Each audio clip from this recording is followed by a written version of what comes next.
Ready to rock and roll? Is that action? All right. Okay. That's right. All right. Absolutely. Go. Go. Hello, everybody. It's Jason Will with Go.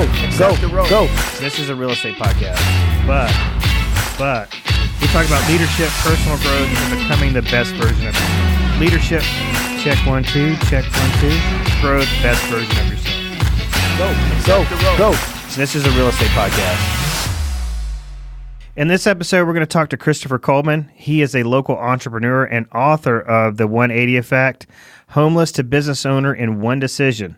At age 22, Chris found himself depressed, miserable, and lost in life, and eventually homeless, where there was no safety net in sight. Today, we're going to talk about how Chris got his act together. He started with personal development, acquiring new skills, learned to stay focused, develop a long-term vision, and eventually turned his life around. Chris is a great guy. He is a fantastic health and wellness instructor, as well as an entrepreneur. We're going to have a really meaningful discussion with him on his 180 effect and how you can incorporate his life experiences and his knowledge into your business and personal growth.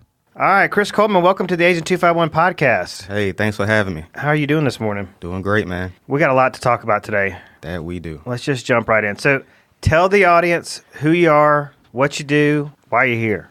Well, I'm here to give you guys some fire, add some value. I'm Chris Coleman, your health is wealth guy, author of The 180 Effect, 2-time bestseller on Amazon, founder of the Health is Wealth Nation. You know, I'm here to wake you guys up and show you how to design the life.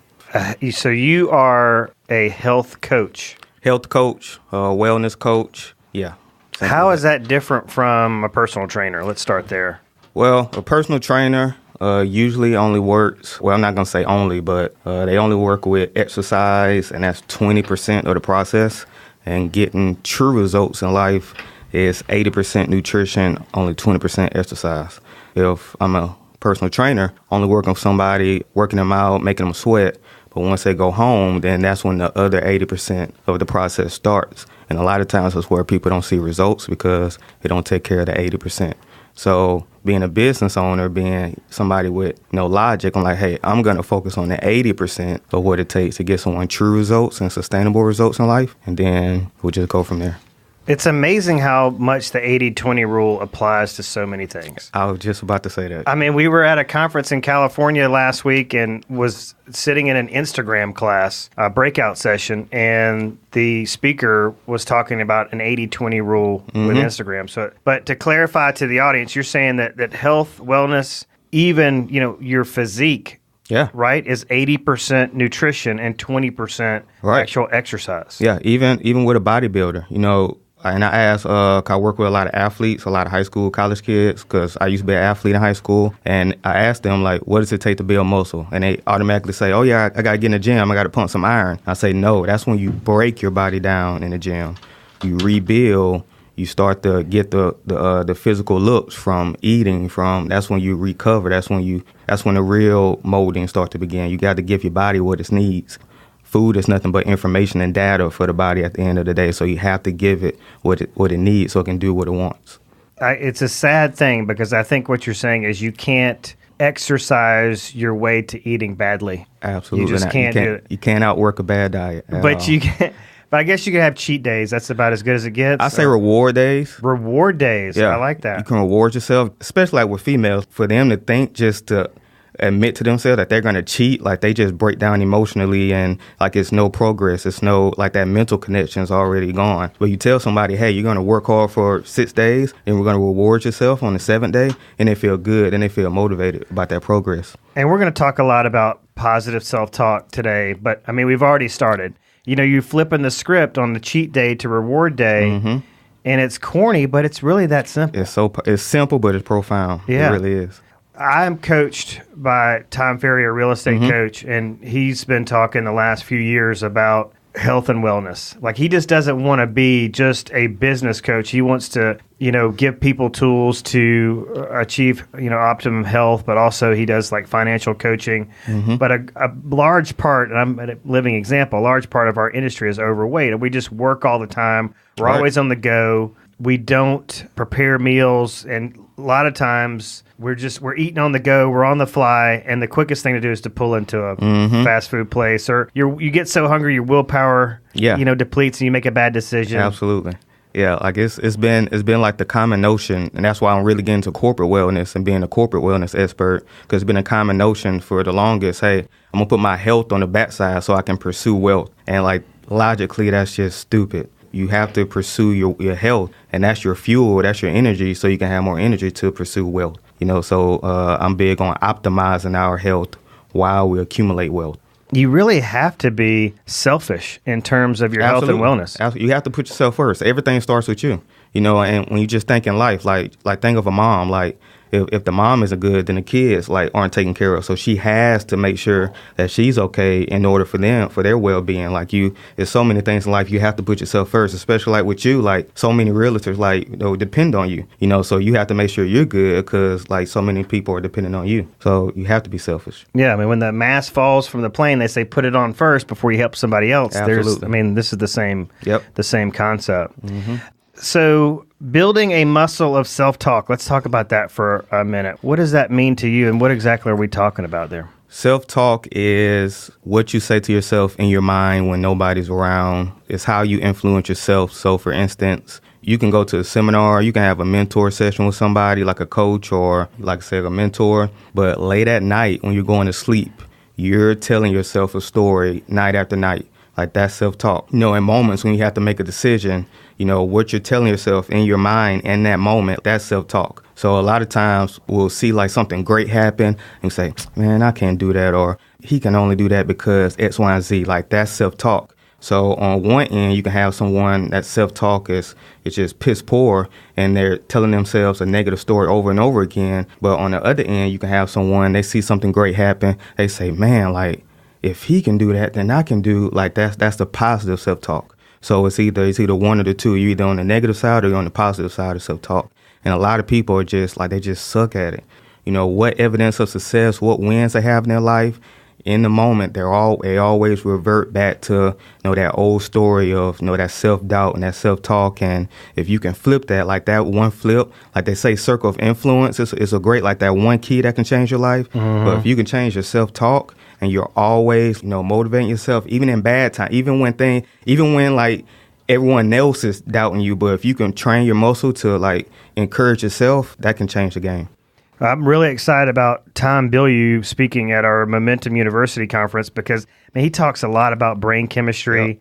And really, your reality is just a product of that story, like you said, that you're telling yourself. Absolutely. And we're going to get into your history in a second, because you've got a lot of reasons just to say, oh, to hell with it. You could have given up along the way several times. The road to where you are now has certainly not been easy. Nope. And if you hadn't been, to use your words, your ultimate mentor, like you yourself are your ultimate mentor, mm-hmm. We probably wouldn't be sitting here today. Right. So let's talk about that, your journey a little bit. So at age 23... Age 22. 22, you were homeless? Mm-hmm. January 1st, 2013. So what were the circumstances surrounding that? Well, at that time, 22-year-old kid, African-American, grew up here in the South, Mobile, Alabama. My dad's side of the family is from Baldwin County, so I was actually working in Baldwin County at the time. And, I had one of those upbringings where grew up Catholic, my mom, single parent household, just the typical conservative housewife, well, single mom, but, how she has that mindset, just Southern Belle, mm-hmm. Just Catholic, do everything right, do things right at home. So I really didn't have that upbringing where I need to go out and take control, and grasp, what I want in life. So ended up, like I said, 22, homeless, just lost. I had a lot of ambition in life, but I really didn't have the tactical skills that I needed, in the real world.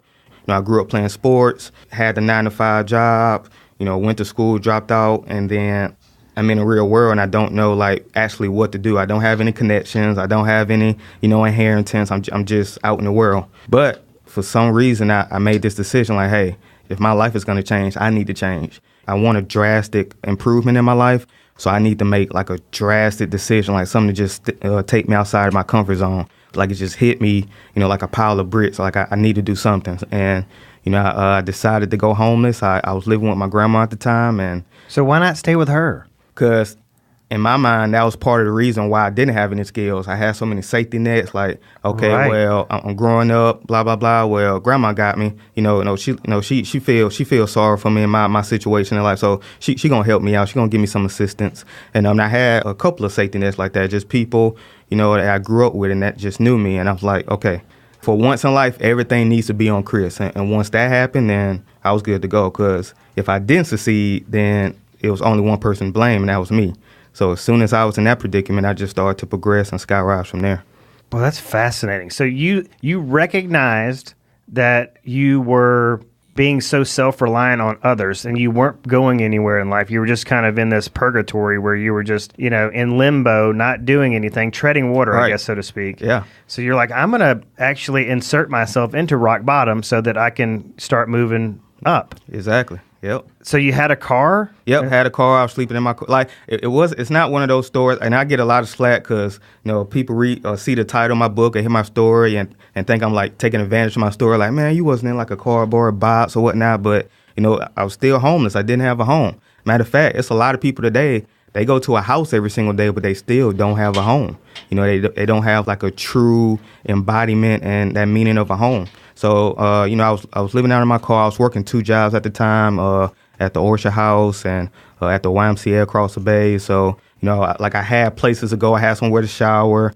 And some nights I would even spend all night at the Waffle House, like right there on Eastern Shore once you get off of the interstate. And I was a key holder at the YMCA. So then I would just go to the Y in the morning and, go to work. So it wasn't like I was just out in the street, just living in my car and going to work. But what I needed, because I had so much solitude at that time where I was able to learn myself and also able to step outside my comfort zone. Like, okay, this is what I need to do. This is what I need to talk to. This is what I need to do more to get. And this is the time I need to really kind of map out that vision I had. Because I always had a big vision, but it wasn't clear. It was like a cloudy vision. But that was a moment where I could start to make like those next steps and kind of put those stepping stones down, like what to do next. And then it just, like I said, it just skyrocketed from there. Wow, that's really interesting. So take us through your thoughts and definitions and the way you describe motivation versus self-discipline. Self-discipline and motivation, it's just a buzzword today, and it's now even like an industry. Like people just want to be a motivational speaker. I tell my clients all the time, like I literally can't motivate you. There's no such thing as motivation. There's self-motivation. There's no such thing as really me disciplining you or helping you be disciplined. It's self-discipline. I can bring it out of you. I can bring it to the surface, but it has to be instilled in somebody first. And sometimes that's where we get messed up. We want to hire a coach or a trainer or a mentor. Like, hey, I need somebody to motivate me. And I look at, I think Jim Rohn said it once. It's almost like being a light switch, and you're a light switch, and you're paying someone to come turn you on. Like, what if they don't show up? Like, what if they quit? You're just forever turned off. So I always say, like, it's an inside job. You don't want to outsource that to somebody else. You have to be motivated and self-disciplined, like, somewhere inside you. And maybe, like, an outside influence, maybe it just needs to, like, spark it or, like, make you aware of it or make you, like I said, bring it to the surface. But nobody can instill that in you. It has to come from within you. There's where you find yourself in this car, homeless. I think you were in this comfort zone at your grandmother's house. Mm-hmm. Maybe she was trying to motivate you, but you didn't. Yeah. You needed that spark. I needed that spark, and that was that drastic decision I made to become homeless. And being in that element I was, like, maybe that was the spark I needed, and it lit a fire within me on my own. From then, I had mentors and coaches bring it to the surface. But before, I had, my dad, who I never had a relationship with, really. And at one time, it was just one of those, okay, like just going through the motions kind of thing. He would try to motivate me, and that didn't work. And my grandma and then my mom, like all of these outside influences try to motivate me. But at that time, I really didn't have that fire within me yet, so it was useless. But once I became homeless, once I kind of had a clear vision for myself and had that fire within me, and from there it's just progression after progression. Was the fire and the direction and this vision, was this towards the health and wellness field at that point, or did that come later? Well, ever since I was little, I always wanted to help people. Even in 6th grade, I was a peer mediator. I went to Most Pure Heart of Mary, And instead of like when kids would get in trouble, whether it was like 4th grade, 5th grade, 6th grade, instead of the teachers dealing with it, we had a certain group of students. Like they'll come to us and we'll talk about it. So in 6th grade, I learned how to, listen and paraphrase and, come to an unbiased conclusion and like all of that. And even before then, I just always been like a leader in sports and whatnot. So I've always wanted to help people. I grew up Catholic. So at one time I was like, man, like the priest is standing up there talking, everybody's listening.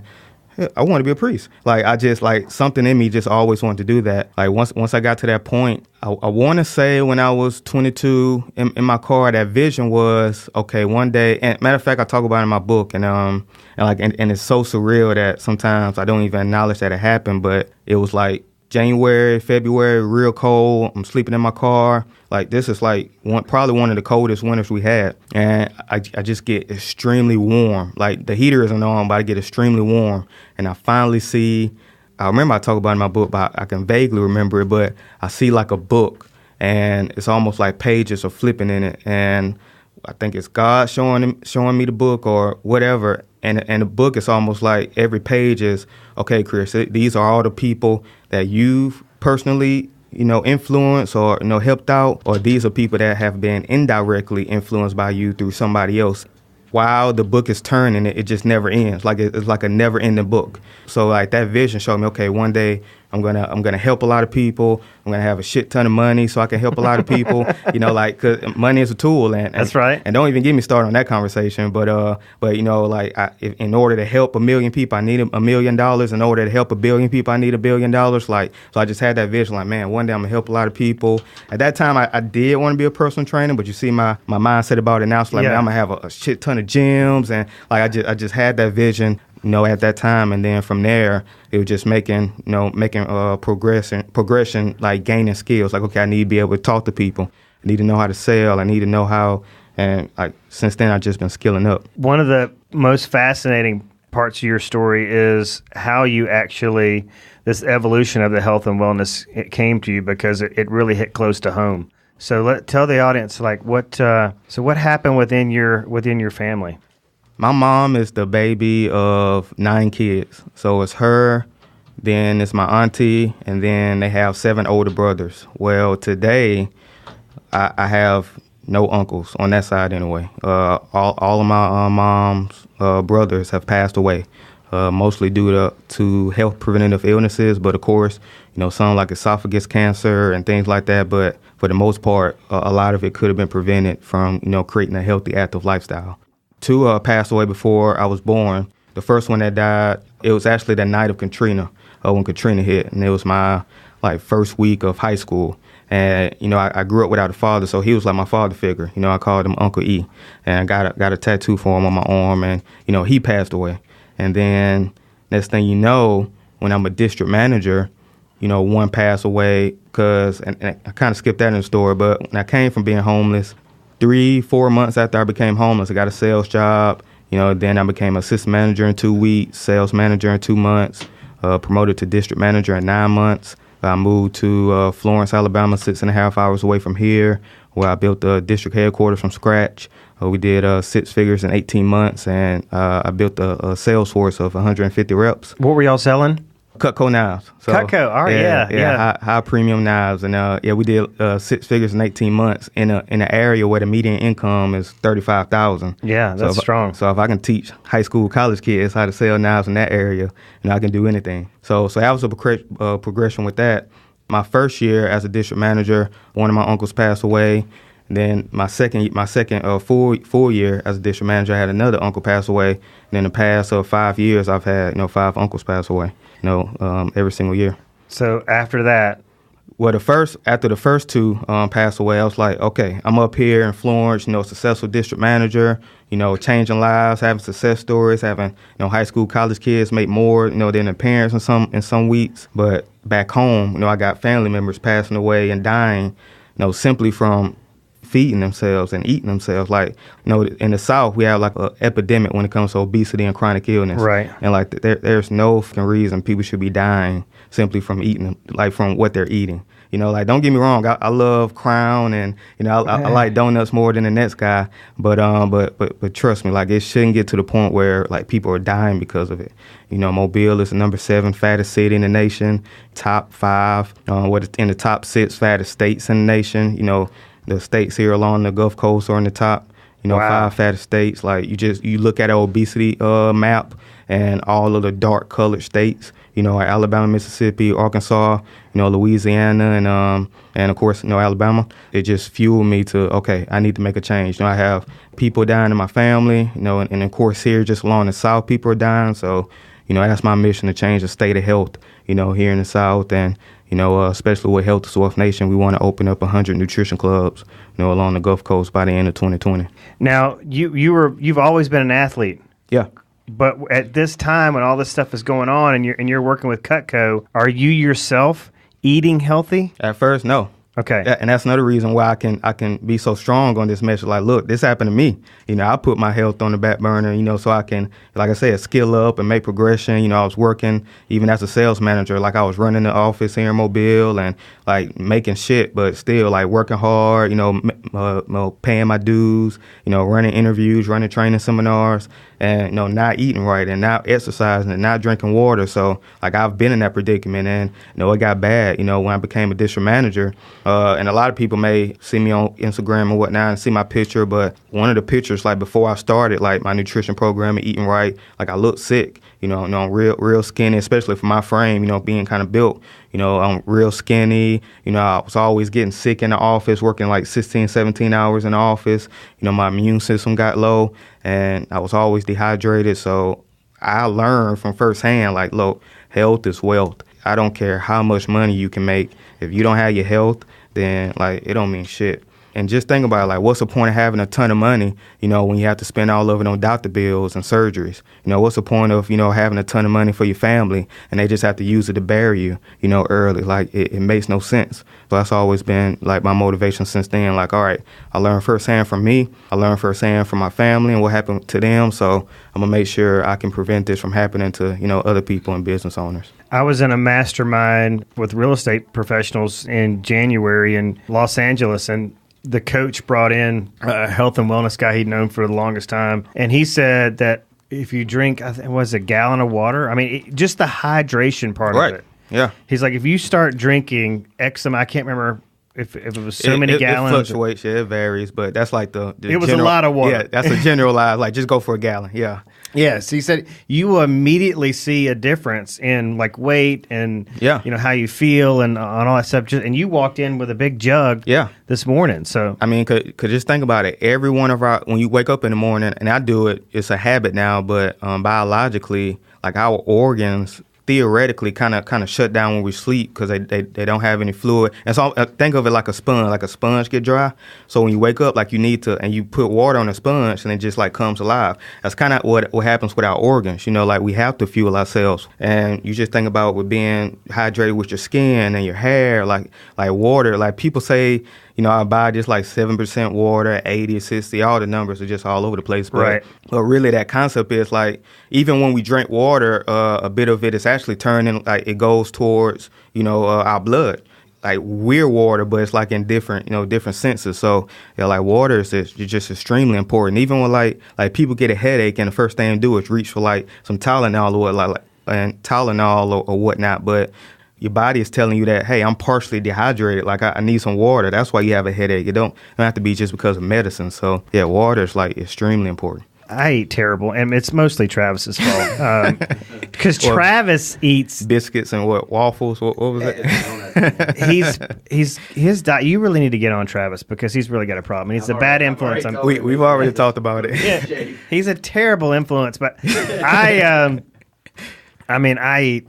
My diet's terrible. I'll go on, you know, these kind of tangents where I won't touch a carb, and then, you know, I just always fall off the wagon. But here's one thing that I've noticed, and it's so powerful, and I'm so bad about stepping on the scale and, you know, beat myself up about that number. But what is undeniable is, let's say today, I'm going to go teach a class at noon at our West Mobile office. If I get up and just roll out of bed, do nothing the morning I have to teach or present, I got this cloud in my brain. And if I get my heart rate up, I get this clarity, this cognitive sharpness. Absolutely. I mean, I'll notice that if I don't get any exercise, and it doesn't have to be overly strenuous. Like if I get up, run a mile, or ride a bike, or do something for 20 or 30 minutes, I won't have a problem remembering what I was going to say. But if I don't, I do. That's so big, and I tell a lot of people, because I mean, everyone thinks that they're like the next.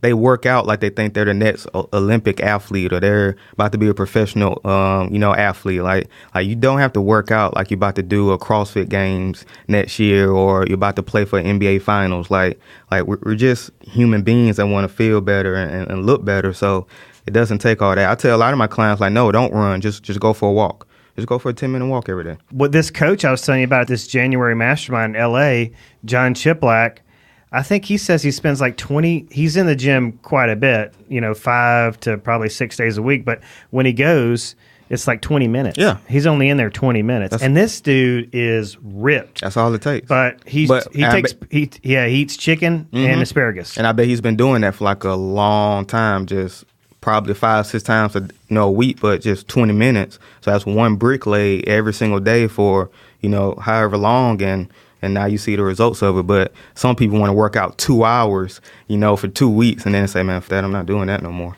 And then that's why they don't see results. Well, and then they're not eating. They're probably... Yeah, and then they're not eating. And then the harder you work out, like I said, it's 80% nutrition. The harder you work out, the harder you break down your body. So the more nutrition you need to refuel and rebuild what you just broke down. And then next thing you know, like, you feel so crappy. Like, some people are so sore that they can't continue working out. Well, you just up your body for 2 weeks and you're not eating right to recover.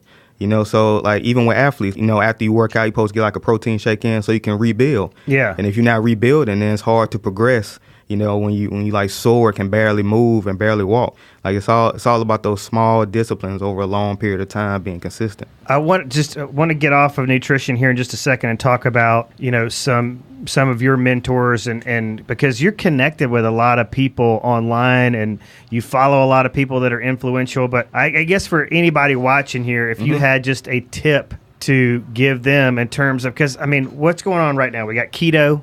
There's this keto fad going on. Yeah. There's all these different little fads that come through, and people jump on these bandwagons. But what are your thoughts on, like, no carb? What does it come down to? Just some simple... It simply comes down to food is nothing but data and information for the body. Like, when I look at a plate, all I see is proteins, fats, carbs, which are macronutrients, and then micronutrients, which are vitamins and minerals. That's all I see when I look at a plate. That's what I need to give my body so it can do what it wants. At the end of the day, that's truly all it is.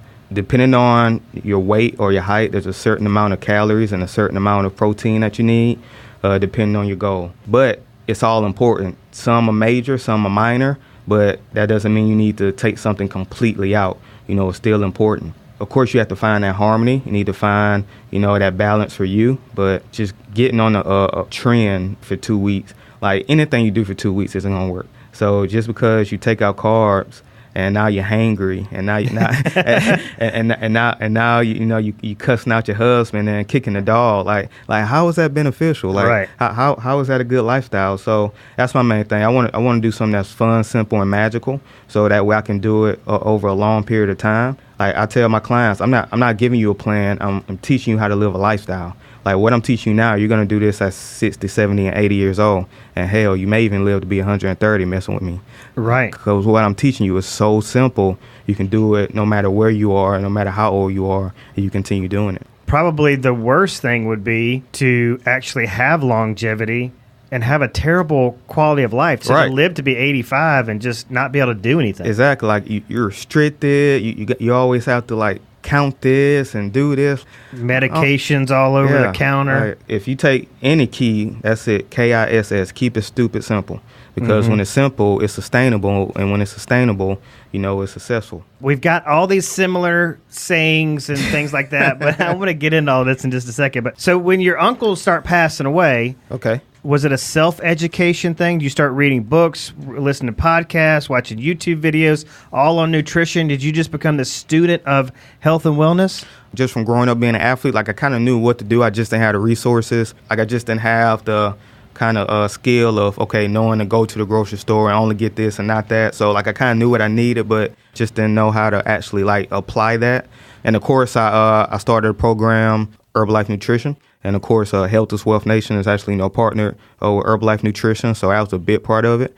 I mean, like back in the back when we were hunters and gatherers, we would eat like 90 types of plants a day.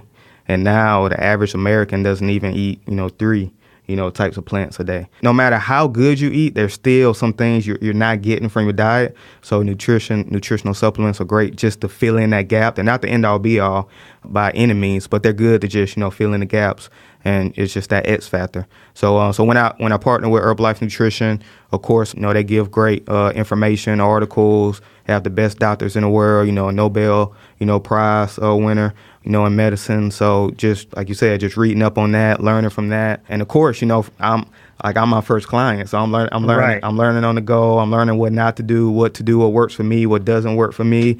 And I have that firsthand experience so I can, teach others, like the worst mentor you want to have is somebody that hasn't done what you want to do. You want somebody that has gone the path and they can shorten the learning curve on your path. That's really what it's been, just, self-taught for the most part, reading articles, different studies, and of course learning from, my own experience and from just trial and error. Like since 2015, I lost count of how many clients I've, coached, and just from in person or just across the nation. So it's just been a accumulation of knowledge since then, and that's why I can say I'm the expert now. I may not be the expert on everything that's out there because a bunch of bullshit out there, but I'm the expert on what works and what can work for you to get guaranteed results. That's strong. What about Jim Rohn and all this leadership stuff? When is this? When do you start getting hooked on all this stuff? Well, the ironic thing is I actually was introduced to Jim Rohn in 2013. After I became homeless, got the sales job, became an assistant manager and a sales manager. No matter what you do in life, personal development is a huge foundation. So because you can have the right tools to get something done, but if you don't have that personal philosophy, that that mindset, that drive you to use the tools, like it's not going to work. So I got introduced to then, and just all of these things, all these different sayings, if you don't like life, move, you're not a tree, and different things like that. Yeah. So in 2013, and then when I partnered with Herbalife Nutrition and Health is Wealth Nation, I learned that Jim Rohn was actually an employee for Herbalife, back in the day, to help Herbalife skyrocket. So a lot of the talks you hear on YouTube of Jerome, he's actually at an Herbalife Nutrition seminar, coaching, distributors. I didn't know that. Yeah, so a lot of times you hear something about, you hear him say, hey, distributor, you hear him say the word distributor or wholesale and stuff like that. He's talking and training Herbalife distributors. And yeah, I've just learned a lot from him. And also, I grew up Catholic, so he talks about the Bible a ton. So that really kind of reassured me. I think everybody kind of goes through that path where they're kind of questioning things, but he reassured me, and just simple logic. He always says, well, no matter what you feel about the Bible, it's 66 books. You can feel what you want about it, but it's a collection of books, so it's something to get from it. It's more practical than spiritual. Just simple, stories and principles you can take and apply no matter where. Yeah, I agree. All right, let's talk about the book. Let's wrap it up with this book, The 180 Effect. Did you have a ghostwriter or anything, or this come straight from your... Straight from me. This is actually the second edition. The first edition I published November 2016, and I wrote it in 1 week. That fascinates me because I would love to write a book, but most of the stuff I write, I have a ghostwriter. A lot of people tell me I need a ghostwriter, but I've got a good one if you need a recommendation. Hey, but when you think about it, it's always, they call it bestseller, not best written. Yeah, so that's true. So it's important, but it's not the most important thing. But yeah, I wrote it in a week. It really documents my life of 2013, 2014, and then 2015. And then 2015 is when I stepped down as a district manager and then started going all in with Health is Wealth Nation and Herbalife Nutrition. And the 180 effect is really 3 phases of growing, grooming, and greatness. What I found is a lot of people, they just want to skip those growing pains. They really don't want to groom their skills, and they just want to be great. Like, let me be great. Oh, I'm the greatest, whatever. But you haven't put in the time to really grow or groom. First, I made a decision, and then that forced me to grow. Now, I went through those growing pains, and then I had to groom the skills, recruiting, sales, closing, negotiating, development, training. And then once I grew those skills, then I finally reached a level of greatness where it's like second nature. I'm breaking records, in my territory and whatnot. But then I made another decision to shut down as a district manager, go all in with Health is Wealth Nation and Herbalife Nutrition. And guess what? The cycle starts again. Now I got to grow. Now I got to groom. Now I got to reach another level of greatness. And then sooner or later, I'm going to make another decision to go to the next level, and then the cycle starts again. So, and I'm real big on the phoenix, firebird from Greek mythology. It engulfs itself in flames, and then it burns in the ashes, and then it rises again, and it grows, and it's a great phoenix bird, and it's on fire, and it's majestic, and it's flying around. And then sooner or later, it engulfs itself in fire again, and then the cycle starts again. And that's really what the 180 effect is all about. You have to grow, have to groom, you got to be great, then you can be great, and then the cycle starts again.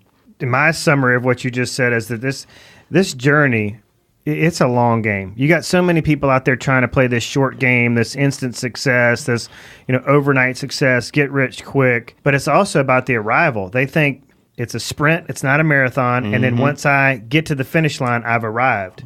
But you'd never. I mean, if you really want this greatness, there's no arrival. Exactly.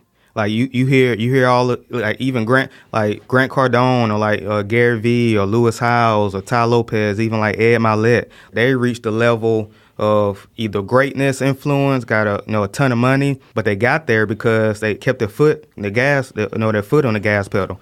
And I forgot who said it, but somebody said the only difference between a millionaire and a billionaire is that the billionaire just kept their foot on the pedal. They're not really doing different things. Like the billionaire just kept going. They stayed hungry. Like of course you can get to a certain level, but you got to have some hunger and some drive to continue going. And then, like you said, there's no arrival. Like you're always going to grow because you're always going to find something else. So it's a different mindset. It's a different DNA for people where they never get complacent. And really, no matter what in life, if it's not growing, it's dying. Like there's no gray areas, no in between. And I tell a lot of my clients sometimes, like, if you're staying still, the world is continue spinning. The world keeps going. So just by staying still, you're by default getting behind. So you're either going forward or you're getting behind. Like there's no in between. So a lot of times that's what the 180 effect resembles or embodies, just continuous growth. Even like the Kaizen philosophy, like even if you get better just 1% every day, it's continuously growing personally. I think the biggest thing for people listening and watching is that I think a lot of people think this is just a bunch of BS. It's a bunch of hocus pocus. Why do you need other people to pep you up, and why do you need to do these positive affirmations and say these positive affirmations in the shower? You're just being silly. But there really is a science to this, and the power of the brain and how we can mold our own reality. Right. Can't remember what age I was when I heard, I could be anything if I set my mind to it. Right. There's really no truer statement that kids are told when they're growing up than that. It's that true. And if somebody is on the side where, it's just a bunch of hocus pocus and it can't be true, then okay, great. Then that's what you think. Like what the man thinks is so. If you think it doesn't work, it's not going to work. But if you think it does, then it's going to work. The person that says I can and the person that says I can't are both right. Yeah. So a lot of times people say, "Oh, well, that can't be true." You're right. Yeah, it's not true. It's not. You are a Momentum University instructor. You did a series of video courses for Travis or through Travis for Momentum University. Is it some of the principles out of this book? Yeah. Or what? Yeah. The 180 effect, the phases of growth is implemented. So even with health. So overall, it's like a corporate wellness course. So it's 5 pillars of health: healthy eating, exercise, nutritional supplement, having a coach or a mentor, and being a part of a community. Those are the 5 pillars of health. And of course, if you don't have one pillar, then the entire foundation falls. So I go through those 5 pillars, but in 3 weeks. So the first week we go through the 5 pillars, but it's more like with the growing phase, so just getting familiar.